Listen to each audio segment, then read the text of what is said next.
తెలంగాణ ప్రభుత్వానికి హైకోర్టులో భారీ షాక్ తగిలింది.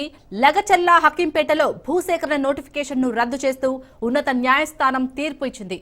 భూసేకరణను తక్షణమే ఆపేయాలని పేర్కొంటూ తెలంగాణ హైకోర్టు స్టే ఆదేశాలు జారీ చేసింది. లగచర్ల హకీంపేటలో భూసేకరణను తక్షణమే ఆపేయాలనైతే ఇటు తెలంగాణ హైకోర్టు స్టే ఆదేశాలు జారీ చేసినట్టుగా తెలుస్తుంది. దీనిపై పూర్తి డీటెయిల్స్ రత్నకుమార్ అందిస్తారు. రత్నకుమార్, చెప్పండి, మనం లగచర్ల అంశం భూసేకరణ అంశం అయితే అప్పట్లో చాలా వివాదమే చెలరేగింది. సో హైకోర్టు ఇలాంటి ఆదేశాలు జారీ చేయడాన్ని ఏ విధంగా అర్థం చేసుకోవచ్చు? ఇప్పుడు తెలంగాణ ప్రభుత్వం ఏ విధంగా ముందుకెళ్లే ఛాన్స్ ఉంది?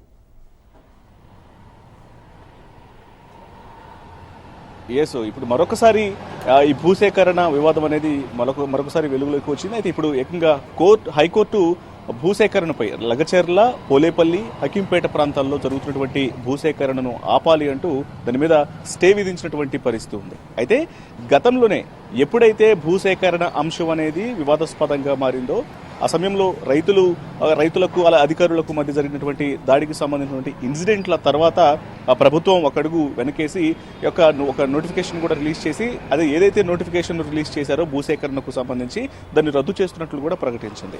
అయితే ఈ ఎంటైర్ ఎపిసోడ్లో మొదట అక్కడ ఇటు లగచర్ల, పోలేపల్లి, హకీంపేట ప్రాంతాల్లో దాదాపు 300 ఎకరాల భూములు ఉంటాయి.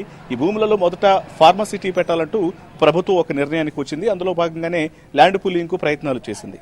అయితే అనూహ్యంగా ఊహించని పరిణామాల నేపథ్యంలో లగచర్లలో ఉన్నటువంటి రైతులు అక్కడ వచ్చినటువంటి అధికారులకు మధ్య వాగ్వాదం జరిగింది. పెద్ద ఎత్తున ఘర్షణలు కూడా చోటు చేసుకున్నాయి. ఈ ఇన్సిడెంట్లో తమ భూమిని ఏమాత్రం తాము ఇక్కడ ఫార్మసిటీ ఏర్పాటు చేయడానికి భూమి ఇవ్వాలనుకోవట్లేదు, దయచేసి తమ భూములను లాక్కోవద్దు, దీని మీద పెద్ద ఎత్తున పోరాటాలు చేస్తామంటూ పెద్ద ఎత్తున ఘర్షణలు కూడా జరిగినటువంటి పరిస్థితి అప్పుడు కనిపించింది. అదే సమయంలో అక్కడ ఉన్నటువంటి కొంతమంది రైతులు ఎవరైతే అధికారుల మీద దాడులకు దిగినటువంటి వ్యక్తులు వాళ్ళందరూ కూడా చెంచల్ కూడా జైలుకు తరలించడం జరిగింది, అరెస్టు చేసి రిమాండ్ల అనంతరం. సో అలాగే ఆ స్థానికంగా ఉన్నటువంటి మాజీ శాసనసభ్యుడు ఎవరైతే ఉన్నారో పట్నం నరేందర్ రెడ్డి, అతను కూడా జైలుకి వెళ్లాల్సినటువంటి పరిస్థితి వచ్చింది. ఎంటైర్ ఇష్యూ అంతా కూడా చాలా వేడివేడిగా నడిచినటువంటి పరిస్థితి కనిపించింది ఆ సమయంలో. అయితే ఈ ఎపిసోడ్స్ మొత్తం తర్వాత ప్రభుత్వం ఎప్పుడైతే నోటిఫికేషన్ రిలీజ్ చేసినటువంటి నోటిఫికేషన్ రద్దు చేస్తూ కూడా వెనకడుగు వేసి ఒక నిర్ణయం అయితే తీసుకుంది.